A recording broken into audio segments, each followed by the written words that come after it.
ज्ञानतिमिरन्धस्य ज्ञानञ्जनशलाकया चक्षुरुन्मीलितं येन तस्मै श्री गुरुवे नमः। तो कल हमने चौथे अध्याय पे चर्चा करी थी और आज हम श्री राधा रस सुधानिधि के चौथे श्लोक पे चर्चा करी थी। आज हम 5वें श्लोक पे चर्चा करेंगे।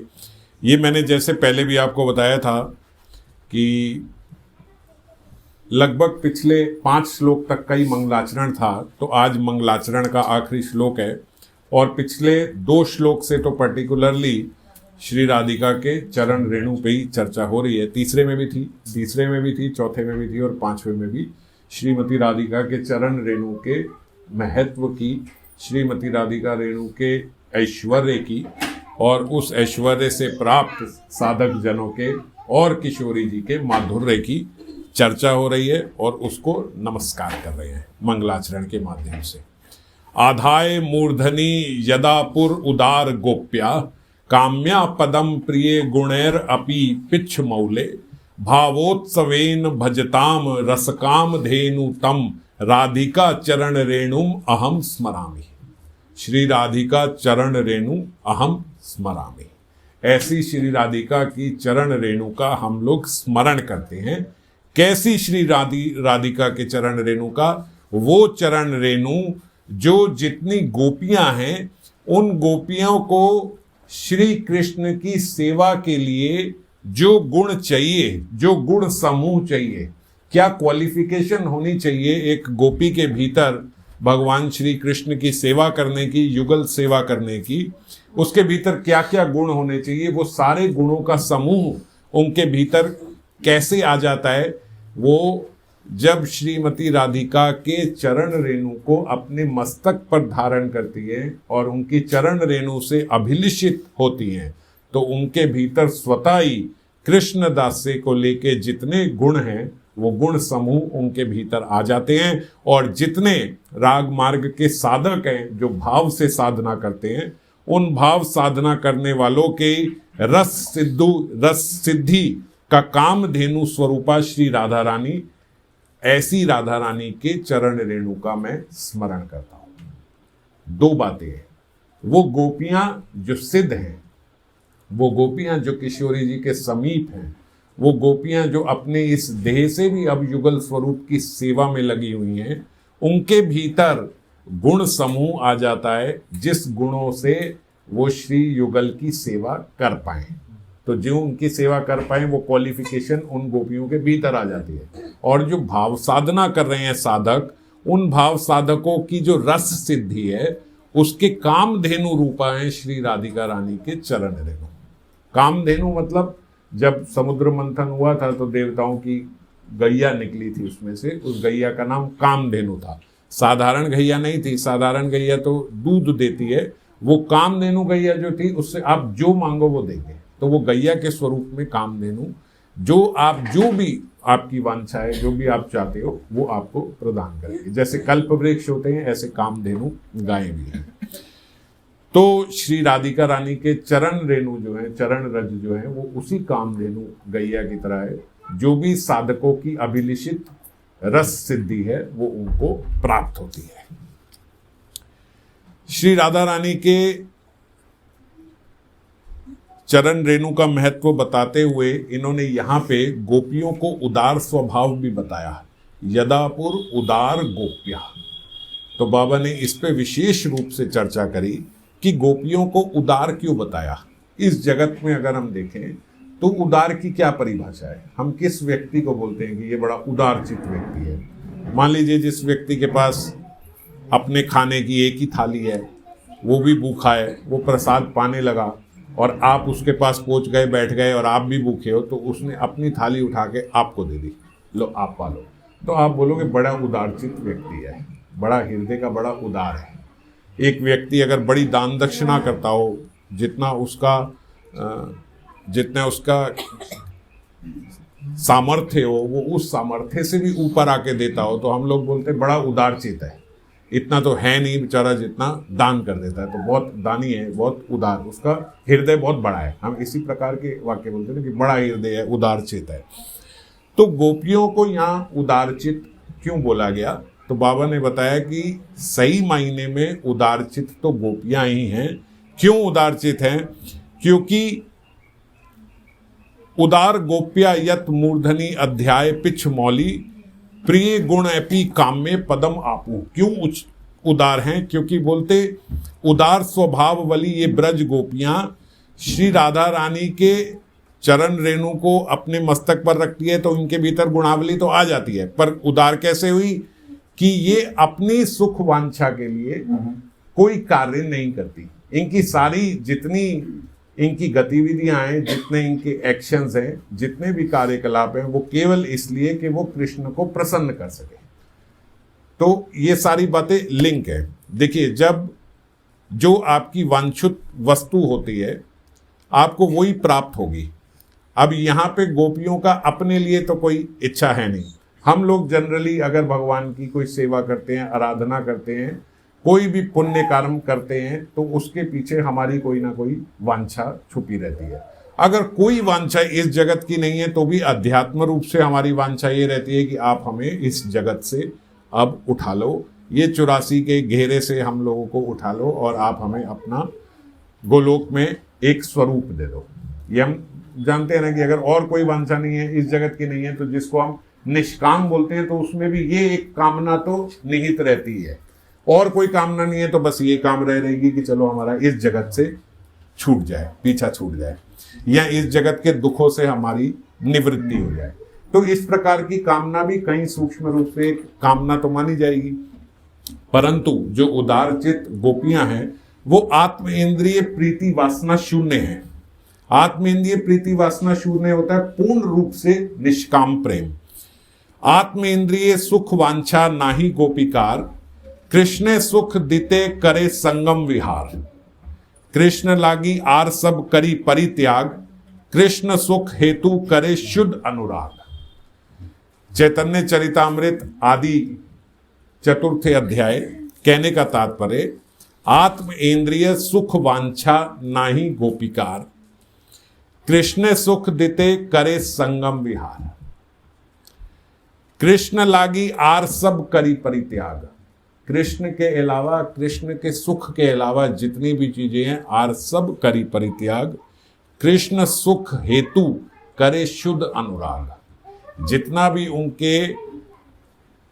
जितनी भी उनके कार्यकलाप है वो केवल इसलिए कि वो कृष्ण को सुख प्राप्त करे। जितने भी कार्य सुबह से लेकर शाम तक, अगर गोपियां मान में भी गई हैं, अगर किशोरी जी से भी बोला जाता है, देखो किशोरी जी बड़ी सरल है। जो हमने पिछली बार पढ़ा कि कृष्ण वशीकरण मंत्र चूर्ण है श्री राधिका रानी के चरण रेणु। अगर उनके चरण रेणु से आप अभिषेक हुए तो कृष्ण को भी अपने वश में कर सकते हो। और मैंने ये कल बात बोली थी कि कृष्ण को अपने वश में कर सकते हो जब आप किशोरी जी के वश में हो जाओ, तो आप कृष्ण को अपने वश में कर सकते हो। और ये एक सर्कल है। तो मैं बाद में सोच रहा था कि मंजरियां वास्तव में किशोरी जी के वश में हो जाती हैं, जैसा वो चाहती हैं, जो वो चाहती हैं, जो वो सोचती हैं। बोलने की भी जरूरत नहीं है। जो उन्होंने सोचा, जो उनके मन में आया, वो मंजरियां उनके भाव से समझ जाती हैं। बस आपने इतना जैसे मुख उठा के देखा, इतने में समझ गए कि इनके भीतर मन में क्या चल रहा होगा, और उस मन की वांछाओं के हिसाब से सेवा कर दी वो मंजरियों ने। तो वो उनके आश्रय हो गई, और जब उनके आश्रय हुए तो कृष्ण उनके आश्रय हो गए। कृष्ण को अब किशोरी जी की सेवा करनी है तो मंजरियों से पूछना पड़ेगा। पर ये एक ऐसा सर्कल है कि कृष्ण भी उनके आश्रय में हो जाते हैं और मंजरियां उनके आश्रय में होते हुए मंजरियां भी राधा रानी को अपने एक प्रकार से नियंत्रण में कर लेती है। कैसे? क्योंकि ये प्रेम का संबंध है। प्रेम के संबंध में क्या होता है कि नियंत्रण दिया नहीं जाता, नियंत्रण हो जाता है। आप जिससे प्रेम करते हो आप उसके वशीभूत हो जाते हो, करना नहीं पड़ता। भौतिक जगत में अगर आप किसी ऑफिस में काम कर रहे हो, आपको बोला गया अब ये आपके नीचे है, तो वो आपके नीचे है तो आपको उसके प्रति अपनी शरणागति दिखानी पड़ेगी, अपने बॉस के प्रति आपको होना पड़ेगा। पर वही बॉस जो ऑफिस में सबका बॉस है, वो जब घर में अपनी पत्नी से प्रेम का जो संबंध रखता है तो अपने प्रेम के संबंध के कारण अपनी पत्नी के वशीभूत हुआ रहता है। जबकि पत्नी उसके आश्रय में है, वही पत्नी का पालन पोषण कर रहा है, वही घर को भी चला रहा है, वो असल में घर का भी बॉस है, पर प्रेम के कारण वो घर का और बच्चों का भी एक नौकर बन के रह जाता है, प्रेम के संबंध के कारण। समझ गए? तो जो हमें भार करना पड़ता है वो प्रेम से स्वतः ही हो जाता है। तो मंजरियों का किशोरी जी से इस प्रकार प्रेम है कि वो जाती हैं उनके आश्रय में, उनके वश में होती हैं, पर उनके वश में होते होते कब प्रीति पूर्वक किशोरी जी उनके वश में हो जाती है, क्योंकि बाबा ने एक जगह बताया, आगे श्लोकों में आएगा, लगभग 80-90 के करीब श्लोकों में, कि किशोरी जी इतनी सरल हृदय हैं कि जब वो लालजू से मान करना चाहती हैं तो उनसे मान होता ही नहीं है। तो उस समय सखियां, विशेष करके ललिता सखी और या फिर रूप मंजरी से वो पूछती हैं कि मैं किस प्रकार मान करूं।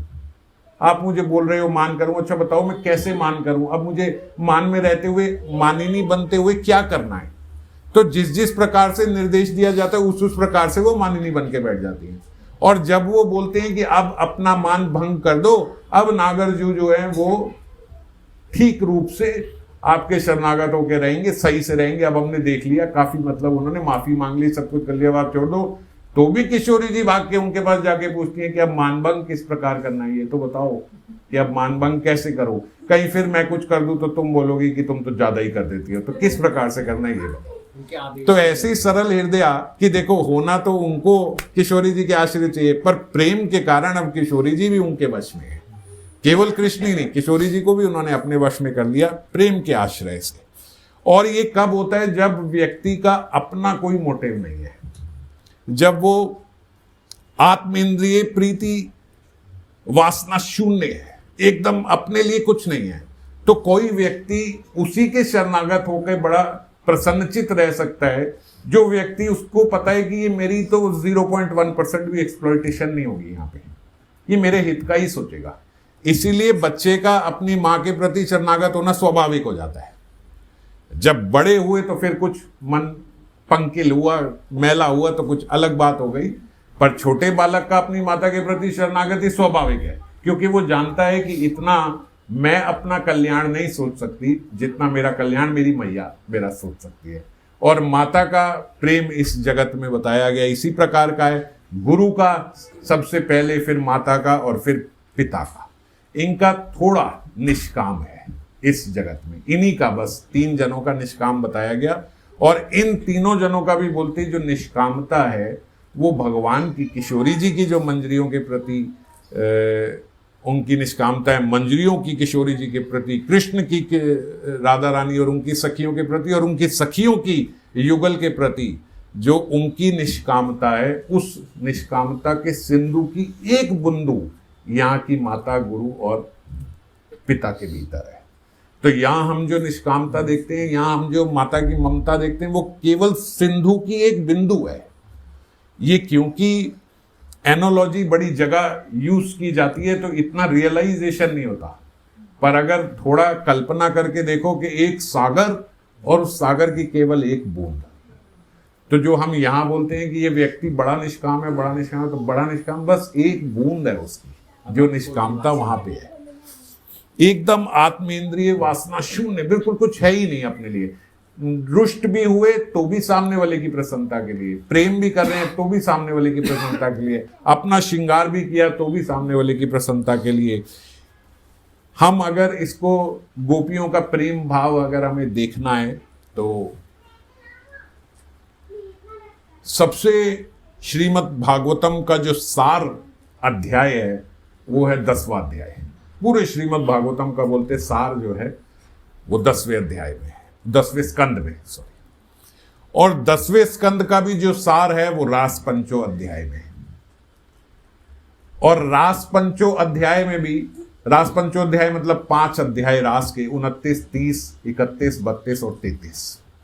और उस रास पंचो अध्याय में भी जो गोपी गीत है उसको उनके भी सेंटर में रखा गया 31वें अध्याय में। जिस प्रकार बोलते हैं मणि को बक्से के बीच में रखा जाता है ना, नीचे भी और ऊपर से भी बंद करके बीच में वो मणि, तो इस प्रकार से गोपी गीत एकदम बीच में रखा गया मणि स्वरूप से।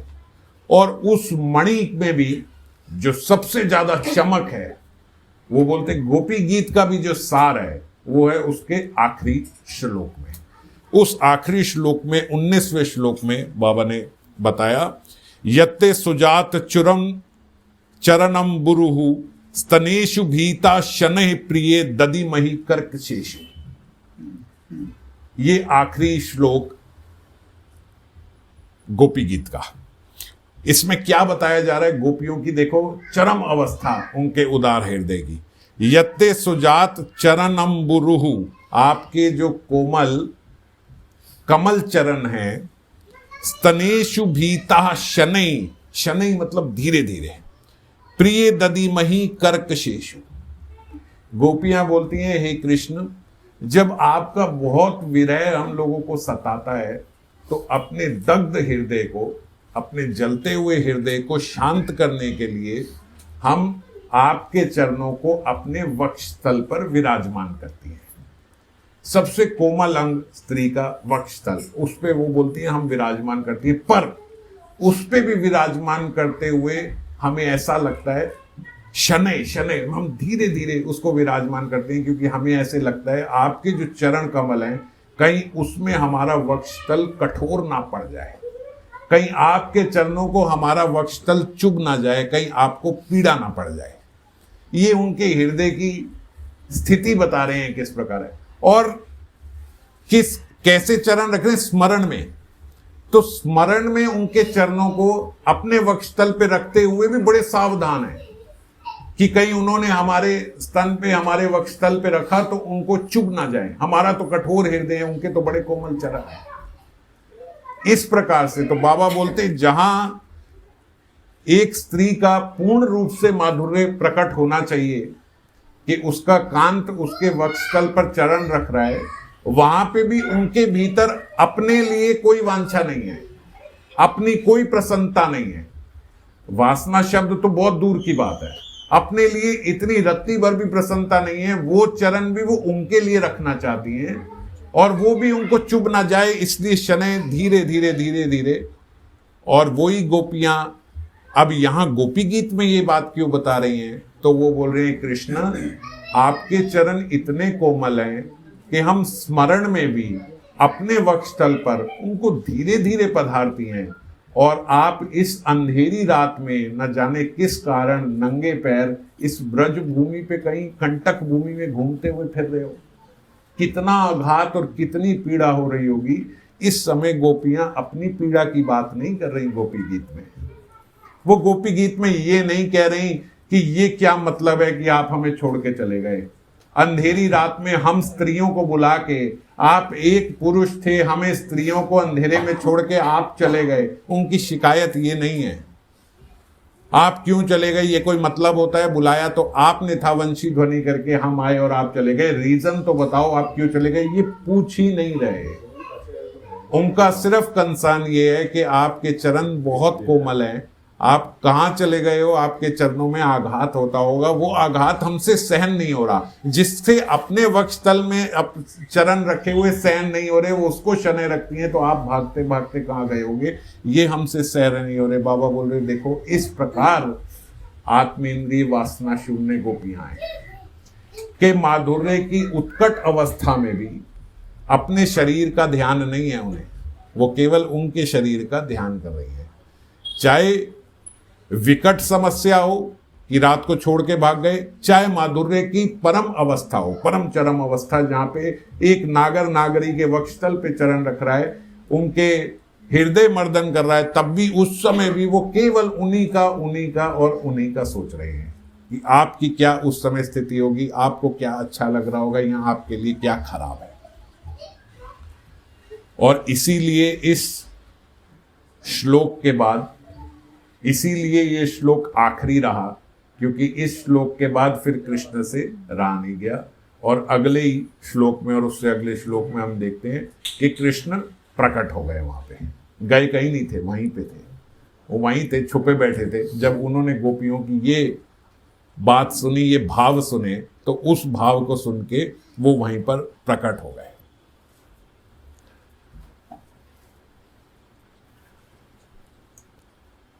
इस प्रकार की बाबा बता रहे हैं, प्रेम के राज्य में इस प्रकार की उक्ति ब्रज देवियों को छोड़कर और कहीं नहीं मिल सकती।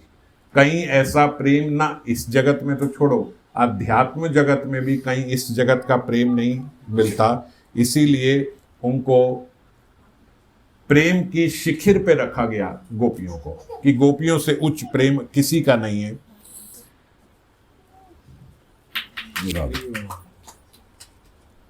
अपने स्वयं के अंग मार्जन आदि में उनकी जो देह प्रीति दिखाई देती है वह भी श्री कृष्ण सुख के पर्यवसित होती है। तवे जे देखीगे गोपीर निज देह प्रीत, सेहो ना कृष्णेर लागी जानी है निश्चित। ये बंगला में प्यार है, मैं आपको इसका अर्थ समझाऊंगा चैतन्य चरितामृत का। थोड़ा समझने का प्रयास करना, जैसे मैं धीरे धीरे बोलूं। तवे जे देखीगे गोपी गेर निज देह प्रीत, सेहो ता कृष्णेर लागी जानी है निश्चित। एई दे कैल आमी कृष्णे समर्पण, तार धन तार एई संभोग साधन। एई दे दर्शन स्पर्शे कृष्ण संतोष, एई लागी करे देहे मार्जन भूषण। केवल कृष्ण के लिए ही गोपियां जो हैं, कृष्ण के संतोष के लिए ही वो अपने देह का जो मार्जन तक करती हैं। आप यूं समझो कि गोपियां अगर नहाती धोती भी हैं तो केवल किस लिए, कि हमें कृष्ण के समीप जाना है, तो इसलिए हमें स्नान आदि करना है। अपने अंग का मार्जन भी इसीलिए करती हैं कि कृष्ण के पास रहना है। अपने अंग पे भूषण भी इसीलिए पहनती हैं कि हमें कृष्ण के साथ जाना है। कृष्ण को सुख मिले उस प्रकार से अपने आप को सजाया करती है। उसमें भी उनकी कोई वांछा नहीं है। ऐसा नहीं है कि मैं सारी गोपियों में सबसे सुंदर गोपी मैं दिखूं, इन सारी में सबसे आगे कृष्ण मुझे दिखना, बस उनको संतोष हो। मतलब ऐसे कि जीते जागती गोपियां, और वो भी भाव की चरम अवस्था में, सबसे ऊपर महाभाव किशोरी जी का, और उन्हीं का प्रकाश ये सारी गोपियों में, बस केवल उनके बाद, बस और गोपियों से ऊपर इस जगत में कोई नहीं है सिवाय किशोरी के। तो किशोरी जी के बस एकदम नीचे जो भावरूपा गोपियां हैं, उन गोपियों को भी ये नहीं है कि मेरे से कृष्ण प्रसन्न हो, या अपना स्त्रीपना कोई उनके भीतर आता हो। वो इस अवस्था में पहुंच के जानते हो किस प्रकार रहती हैं, just like a decorative piece. मेरे कृष्ण के वहां पे सौंदर्य बना रहे, मेरे कृष्ण को आनंद मिलता रहे। अगर हम खड़े हों तो कृष्ण के साथ कृष्ण को आनंद देता हो कि ये सौंदर्य की मूर्ति खड़ी है, तो ये भी किस लिए, केवल कृष्ण की।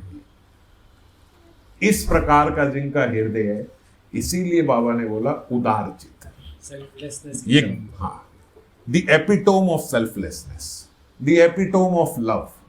इसीलिए गोपियों को बोला गया कि इनका उदार चित्त है। गोपियों में यदि स्वसुख वांछा ना हो तो उन्हें सुख लाभ नहीं होगा। अब ये भी एक बात है। और यदि सुख लाभ नहीं होता तो गोपी प्रेम की अपुरुषार्थता ही प्रकट होती है। अब देखो, एक बड़ी इंटरेस्टिंग बात है इसमें। अगर कृष्ण को पता लग जाए कि गोपियों को मेरे साथ कोई सुख नहीं मिलता, ये गोपियों को मेरे अंग संग से कोई सुख नहीं मिलता, ये तो सिर्फ इसलिए करती हैं कि यार मैं तेरे लिए कर देती हूं कि तेरे को आनंद मिलता हो। अगर हम ऐसा देखें और सुने कि यार हमारी अपनी जो पत्नी है या हमारे जो पति हैं वो हमसे खुश नहीं होते, वो तो बस मेरी सेवा ही कर रहे हैं कि तू खुश हो जा, तो हमारा उनके साथ जो प्रीति का संबंध है फिर वो भी थोड़ा फीका पड़ जाएगा। अगर ये बात हमें पता लग जाए, प्रीति का संबंध कब चलता है कि मुझे लगता है कि मैं इसको खुश कर रहा हूं और उसको लगता है कि मैं इसको खुश कर रहा हूं। इस जगत की वासनाओं की बात छोड़ो, इस जगत की तो वासना है कि मैं तेरे से खुश होना चाहती हूँ, वो कहता है मैं तुझसे खुश होना चाहता हूँ। पर जो प्रीति की बात करें तो प्रीति ये होती है कि मैं अपने साथ वाले को खुश करना चाहता हूँ और अपना साथ वाला जो है वो मुझे खुश करना चाहता है। अब दोनों में से किसी के भी हृदय में इस बात का ज्ञात हो जाए कि भाई ये कभी खुश नहीं होता, ये तो सेवा रूप में मेरे साथ है, ये तो बस इसलिए कि आप खुश हो जाओ, हम तो आपकी सेवा कर रहे हैं, इसका मन नहीं लगा, तो इससे क्या होगा, उससे भी मन थोड़ा फीका पड़ जाएगा। तो बोले जब गोपियां इस प्रकार की अगर हो जाएं या हैं, हम कहते हैं अगर वो ऐसी हैं कि वो सारे कार्य केवल कृष्ण के लिए करती हैं, तो कृष्ण का मन तो बड़ा फीका हो जाएगा कि ये तो सिर्फ सारा कुछ मेरे लिए कर रही है, ये खुद तो मेरे से कभी खुश होती नहीं है।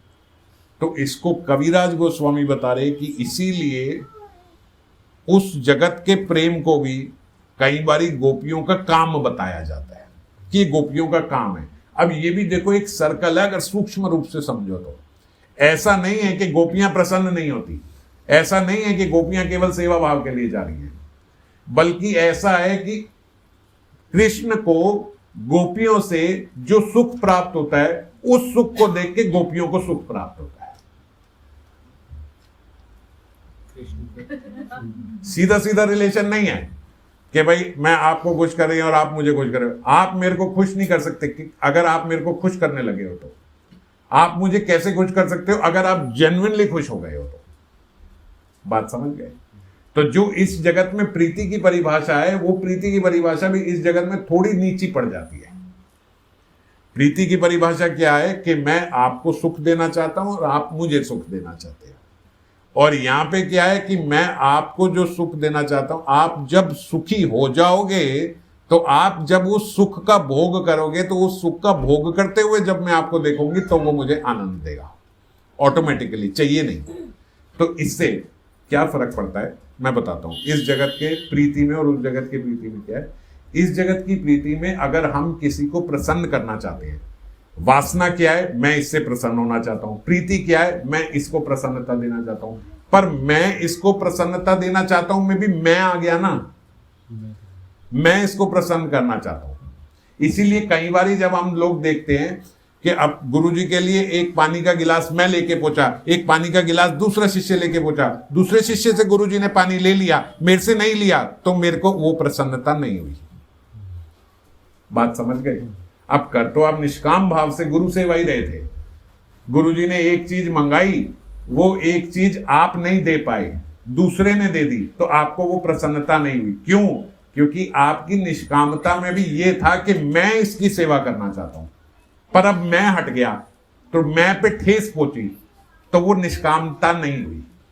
और गोपियों में क्या है कि हम पूरा सज सवर के श्रृंगार करके, अंग मार्जन आदि करके, भूषण करके कृष्ण को प्रसन्न करने के लिए पहुंची, और वहां देखा कि कृष्ण तो दूसरी गोपी के साथ प्रसन्न हो रहे हैं, तो भी प्रसन्नता। क्योंकि प्रसन्नता मुझे किससे थी? मुझे प्रसन्नता तो उनके भीतर प्रसन्नता के भाव देख के थी, वो तो मुझे मिल गई। समझ गए? जो यहां की प्रीति और वहां की प्रीति के बीच का भेद है। यहां की जो कांता है वो अपने कांत को अपने से ही आनंद देना चाहती है, प्रीति भी रखे तो। और वहां की जो कांता है वो बोलती मेरा कांत प्रसन्न होना चाहिए, डजंट मैटर किससे, प्रसन्न होना चाहिए। मेरी प्रसन्नता केवल उनके भाव में। इसीलिए गोपियों को उदार चित्त बोला गया।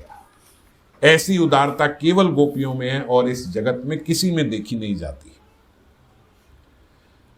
श्री राधा की चरण रेणु की सेवा के उपलक्षण द्वारा उनके भाव अनुगत्य को बताया गया है। जब हम बार बार ये बोलते हैं श्री राधा की चरण रेणु की सेवा, तो बाबा बोलते चरण रेणु की सेवा का तात्पर्य क्या है, जो हमने कल भी चर्चा करी थी कि चरण रेणु से अभिषिक्त होना है। वैष्णवों की, संतों की, महान संतों की चरण रेणु से अभिषेक हुए बिना भजन प्राप्त नहीं होगा। तो उनकी चरण रेणु से अभिषेक होने का क्या अर्थ है? उनकी चरण रेणु से अभिषेक होने का अर्थ है उनके अनुगत्य, भाव अनुगत्य। भाव अनुगत्य हमारे भीतर गोपियों का हो, और गोपियों में भी सर्वश्रेष्ठ किशोरी जी का भाव अनुगत्य हो। गोपी अनुगति बिना ऐश्वर्य ज्ञाने, ये लक्ष्मी जी के विषय में बताया जा रहा है, जो हमने अभी तीसरे श्लोक में चर्चा कर ली थी। गोपी अनुगति बिना ऐश्वर्य ज्ञाने, भजीले नाही पाए ब्रजेंद्र नंदने। कौन नहीं पाए ब्रजेंद्र नंदने? गोपी अनुगति बिना ऐश्वर्य ज्ञान अगर आपके भीतर है तो भजीले नाही पाए ब्रजेंद्र नंदने, भजन करने के बाद भी ब्रजेंद्र नंदन प्राप्त नहीं होंगे। तहाते दृष्टांत लक्ष्मी करल भजन, दृष्टांत मतलब उदाहरण के तौर पे आप लक्ष्मी जी को देख लो, वो भजन कर रही हैं। तथापि ना पाइल ब्रजे ब्रजेंद्र नंदन, और भजन करने के बावजूद भी ना पाइल ब्रजेंद्र नंदन। वो नहीं मिला। क्यों? क्योंकि गोपी अनुगत्य नहीं है और ऐश्वर्य ज्ञान भीतर से गया नहीं कि मैं लक्ष्मी हूं। तो ये ऐश्वर्य ज्ञान को तिलांजलि देनी होगी, अपने ऐश्वर्य ज्ञान। और ऐश्वर्य छोड़ो, अभी तो हमारे पास बड़ी सारी और चीजें हैं। ये जो देह वासनाएं हैं, जो दैहिक हमने अपने सारे संबंध बना रखे हैं वो, और जो अपने देह की अनुभूति है, ये सारी तिलांजलि दे के भाव अनुगत्य गोपियों का करना होगा। जब इस प्रकार से हम करते हैं तो उसके साथ तद अनुरूप गुणावली भी उपासकों में विकसित हो जाती है। अब गुणावली की बात कर रहे हैं। जो गुणावली समझ गए, क्वालिटीज हमें चाहिए कृष्ण सेवा करने की।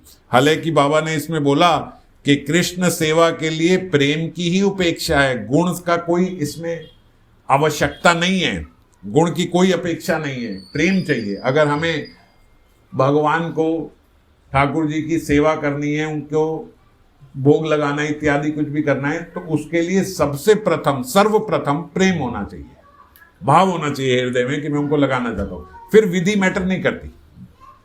कोई बच्चा अगर प्रेम से लगा रहा है, उसको मंत्र नहीं पता है, वो हिंदी में भी बोल देगा कि ठाकुर जी मैंने आपके लिए बनाया प्रीतिपूर्वक, आप इसको ग्रहण करो, बस इतना बोल दिया तो भी ग्रहण करेंगे। नहीं बोल पा रहा तो रख दिया, केवल भाव से उनके लिए बना के उनके समक्ष रख दिया तो भी ग्रहण करेंगे।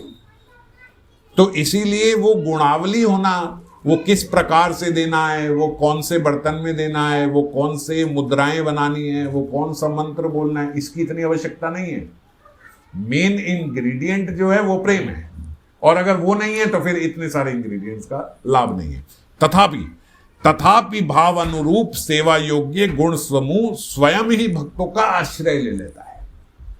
चाहिए नहीं, बाबा बोल रहे हैं, ये गुणावली चाहिए नहीं, ये क्वालिटी चाहिए नहीं, लेकिन तथापि भाव अनुरूप सेवा करने वाले, जो भाव से सेवा करने वाले वैष्णवगण हैं, जो भाव से सेवा करने वाले साधक हैं, जो भाव से सेवा करने वाली साधक मंजरियां हैं, उनके अंदर गुण समूह स्वयं ही उनका आश्रय ले लेता है। क्या क्या क्वालिटी चाहिए, वो गुण समूह वैष्णव का आश्रय ले लेता है। उनके भीतर सारा कुछ स्वयं प्रकाशित हो जाता है कि ऐसे ऐसे ऐसे ऐसे करना होगा। ये जितनी स्किल्स हैं सब प्रकाशित हो जाएंगी उनके भीतर कि इस प्रकार से करना चाहिए। जब आपके भीतर वो भाव समूह का अनुगत्य हो गया, तो आपने गोपियों के भाव समूह का अनुगत्य किया, तो इसी गुणावली को समझाने के लिए कि सखी मंजरियों में किस प्रकार की गुणावली होती है, बाबा एक लीला का उदाहरण दे रहे हैं। फिर स्वाधीन भद्रिका होके श्री राधा रानी किशोरी जी अपने निकुंज में बैठी हैं और विलास के बाद विलास शैया पे बैठे अब किशोर जी को बोल रही हैं कि सुनो। किशोर जी को स्वाधीन भद्रिका मतलब when the lady over powers his man, तो वो उनको आदेश दे रही हैं कि सुनो, ये फटाफट से मेरी वेश रचना कर दो, मेरी सखियां आती होंगी और जो मेरी सखियां आ जाएंगी तो परिहास करेंगी, फिर इसलिए जल्दी जल्दी से मेरी वेश रचना कर दो। और इतने में सारी मंजरियां भी आ जाती हैं, सब आ जाती हैं, और वो करते करते श्रीमती कहती हैं अलता भी तो लगाओ जल्दी से, जो अलता खराब हो गया सब करो। और नागर जो हैं वो नागरी मणि के युगल चरण वक्ष से लगा लेते हैं। नागर मतलब हीरो, नागरी मतलब द जेम ऑफ हीरोइंस, बड़ी सारी नायिका है वहां पे, तो नागरी मणि द जेम ऑफ हीरोइन।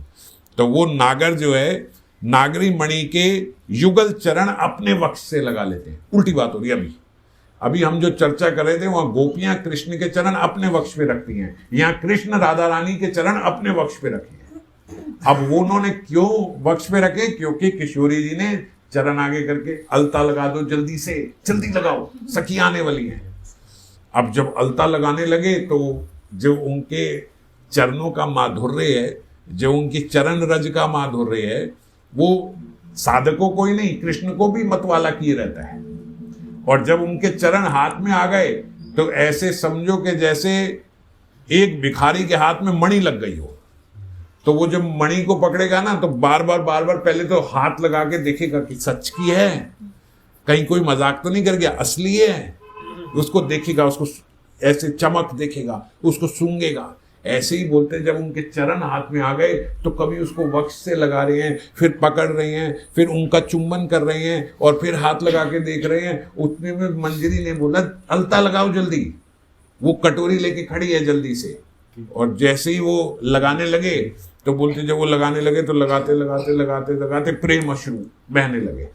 ये सात्विक विकार आ जाते हैं। अब जब व्यक्ति बड़ा प्रसन्न होता है कि अच्छा मिल ही गए, तो तूलिका उनके हाथ में है लगाने वाली, कटोरी मंजरी के हाथ में है।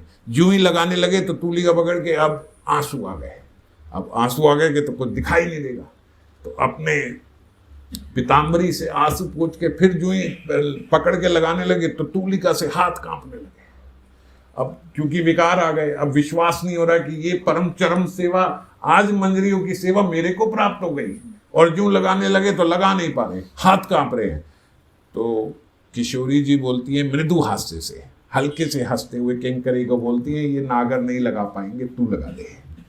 और जैसे ही किंकरी को ये आदेश मिला कि ये नहीं लगा पाएंगे, उन्होंने भी मृदु भाव से हल्को से धक्को मार दे, तू हटो, तुम्हारे से नहीं होगा, हटो, तुमसे नहीं होगा। और नागर सोचते हैं, अब यही बात बताने के लिए बाबा ये लीला बता रहे हैं, नागर सोचते हैं कि किशोरी जी की सेवा करने के तद अनुरूप ये गुणावली मुझ में कब आएगी। अरे किशोरी जी की सेवा करने के लिए एक एक मंजरी की भी वही दशा है जो कृष्ण की दशा है। उनके भी अष्ट सात्विक विकार आते हैं, उनके भीतर भी कंप होता है, उनके को भी अश्रु आते हैं, उनके भी हाथ थर थर कांपते हैं किशोरी जी की सेवा करने के लिए। पर सेवा में इतनी तत्पर के जब सेवा की बारी आई तो विकार सात्विक जितने हैं वो सब पीछे। मंजरी इतनी एक्यूरेट है कि उस समय कोई विकार भी आके तंग नहीं कर सकता। सेवा मतलब अभी सेवा, जो भाव में जो इतने भावों का उच्छालन हो रहा है, उस उच्छालन का आनंद भी बाद में लेंगे। अभी आनंद का भी समय नहीं है। अगर अभी आनंद लिया तो फिर किस प्रकार से सेवा होगी। एक गुरु जी की सेवा शिष्य कर रहा था, तो शिष्य पीछे पंखा चल रहा था, झरते झरते झरते झरते वो प्रेम से कि गुरु जी की आज पंखा झरने की सेवा मुझे प्राप्त हो गई। पंखा झरते झरते वो मूर्छित हो गया, और जो मूर्छित हो गया तो गुरु जी ने बोला अभी ये परिपाटी ठीक से सीखा नहीं, अभी ये ठीक से समझा नहीं परिपाटी। हम जैसा कोई होगा निंदक तो देख के बोलेगा लो जी, एक तो गुरु जी की सेवा करते हुए वो विहल हो गया प्रेम में, और गुरु जी कह रहे सीखा नहीं। तो गुरु जी सही बता रहे हैं, वो सीखा नहीं। क्यों नहीं सीखा? बोलते क्योंकि अगर मंजरी सेवा में जाना है तो ये अपने भीतर के आनंद को भी सेवा के बाद, सेवा में उसको रोक के रखना होगा कि अभी सेवा चल रही है। तो सेवा शिरोधरी है, सबसे ऊपर सेवा है, बाकी सब बातें बाद में होगी। आनंद भी आ रहा है बाद में, अभी नहीं, अभी सेवा। और सेवा में भाव तो होता है, मशीन की तरह सेवा ना हो, ये भी बाबा ने साथ दिया। तो एक बड़ा बैलेंस चाहिए कि सेवा भाव से सेवा भी हो रही है, पर भाव कहीं सेवा को रोक ना दे, ऐसे भाव के उच्छाल को रोक के भी रख रहे हैं। और इतना भी मैकेनिकल ना हो जाए कि भैया हटो हटो, कोई भाव भाव नहीं की सेवा कर रहे हैं हम टन टन, और उसके भाव आ ही नहीं रहे भीतर, ऐसा भी नहीं है। भावों की सेवा है, सेवा ही भावों की है, समझ गए? एकदम बना के रखना है। अब ये जो मुश्किल लग रहा है कि ये इतना बैलेंस बना के रखना है, ये बैलेंस बोलते ही ये जो गुणावली है, इसको गुणावली बोला जा रहा है। अब समझ में आई वो जो गुणावली है? जब आप भाव से अनुगत्य में सेवा करते हो तो ये गुणावली आपके आश्रित हो जाती है, वो अपने आप आपके भीतर आ जाएगी। उसके लिए कोई अलग से पढ़ाई नहीं पढ़नी, यह पढ़ाई आके आपके पास अपने आप आ जाएगी। ये सारे गुण आपके पास, गुण समूह आपके पास अपने आप आ जाएंगे। अब बात यहां पे हुई भाव उत्सव की। भाव उत्सव के भजनकर्ताओं की रस सिद्धि की कामधेनु स्वरूपाएं श्री राधा के पदरज है। अब भाव उत्सव क्या है, इसके लिए पहले जानना होगा कि भाव क्या है। यहां गोपियों के भाव उत्सव की चर्चा हुई, तो भाव उत्सव क्या होता है? भाव उत्सव से पहले जानिए भाव क्या होता है।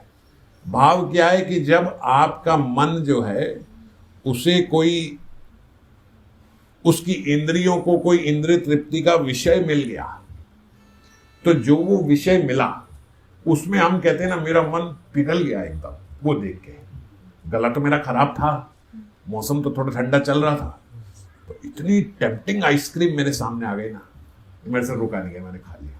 तो उस समय उसको बोलते आपका भाव उस आइसक्रीम के प्रति इतना हो गया।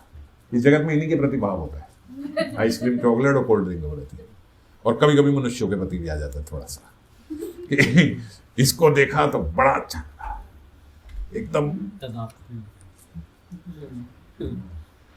हृदय मेरा एकदम पिघल गया। जैसे ही हृदय पिघला तो थोड़े से अश्रु मेरे बह गए, ऐसा होता है ना।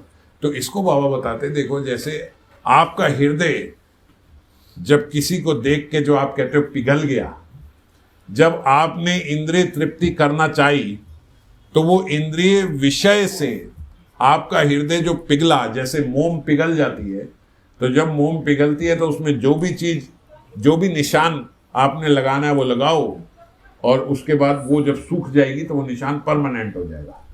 तो बोलते इस जगत की विषय वस्तु को देख के आपका हृदय जो पिघला, उसमें उस वस्तु का निशान लग गया।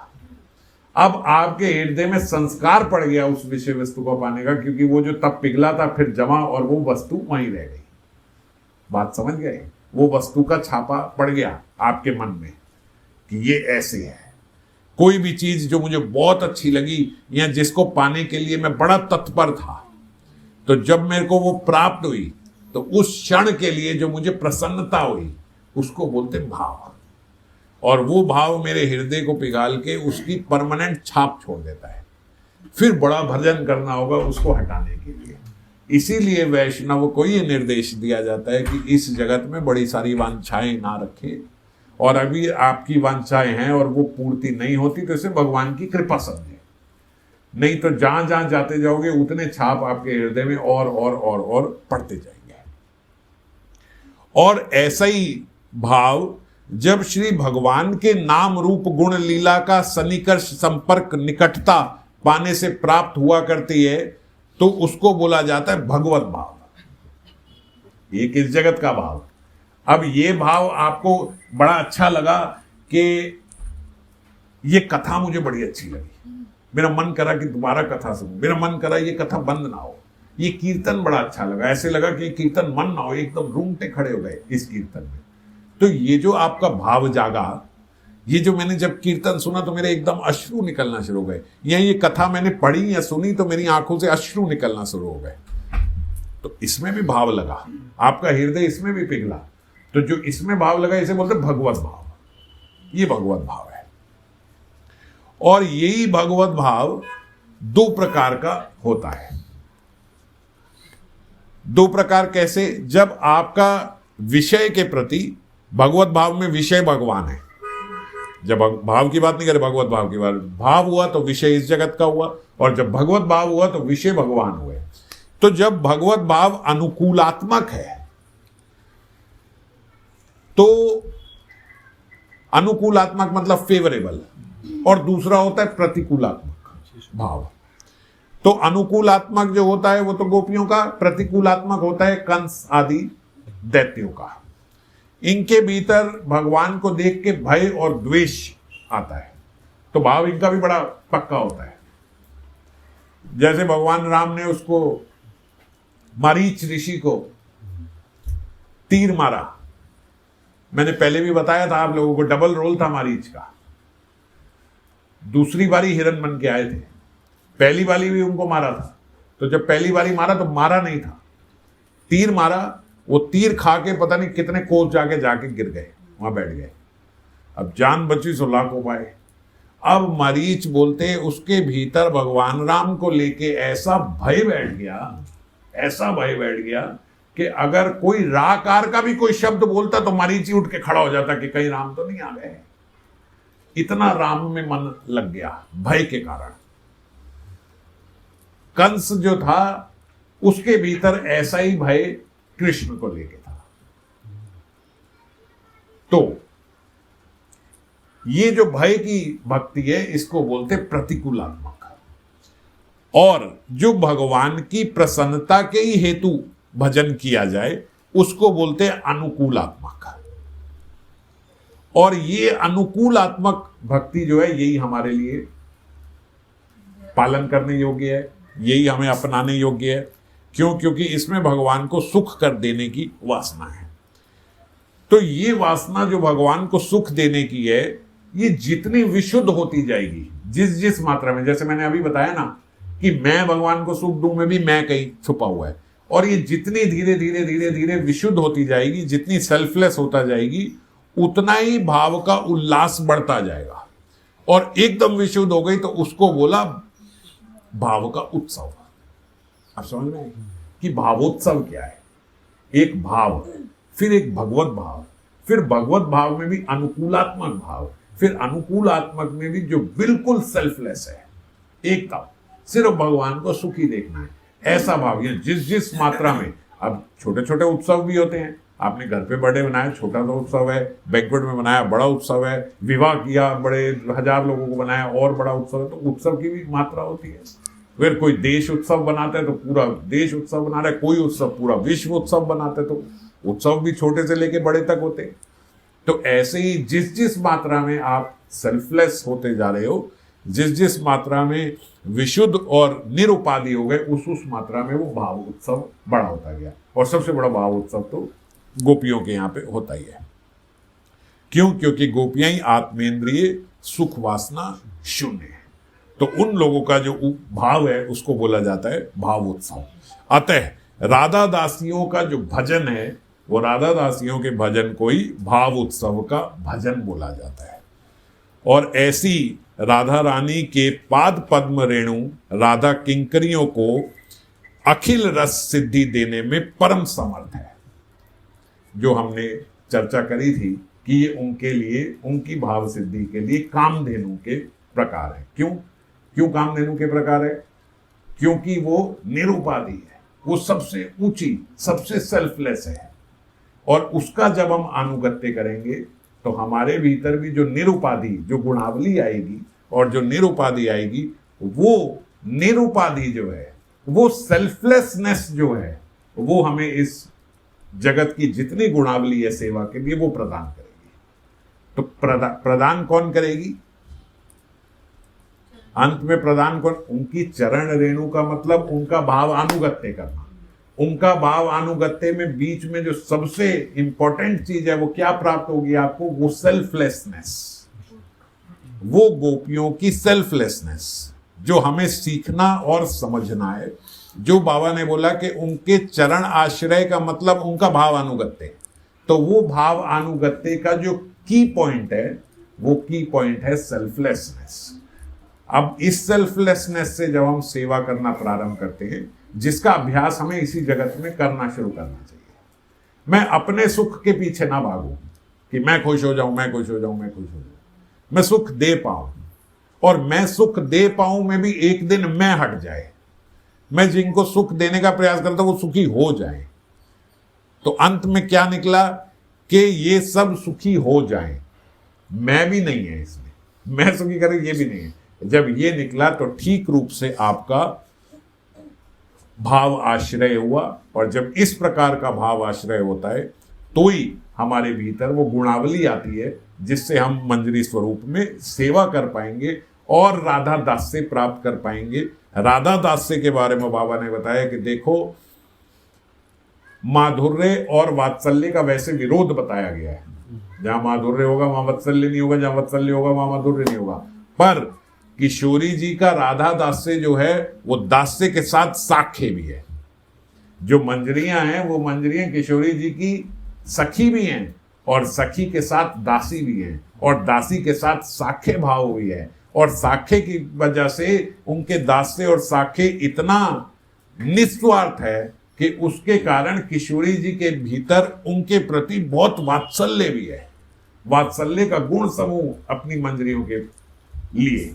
तो इसलिए एक साथ दास्य भी, साख्य भी, वात्सल्य भी और माधुर्य के तो उपासक ही हैं। तो चारों भाव, शांत जैसी छोटी चीज ब्रज में आती नहीं है, बाकी ऊपर के चारों भाव उनको प्राप्त होते हैं। एक साथ दास्य, साख्य, वात्सल्य और मधुर सभी प्रकार के रसों का आस्वादन कराने में राधा किंकरियों की रस परासिद्धि की कामधेनु है श्री राधा के पदराज। कल फिर हम लोग चर्चा करेंगे 6ठे श्लोक।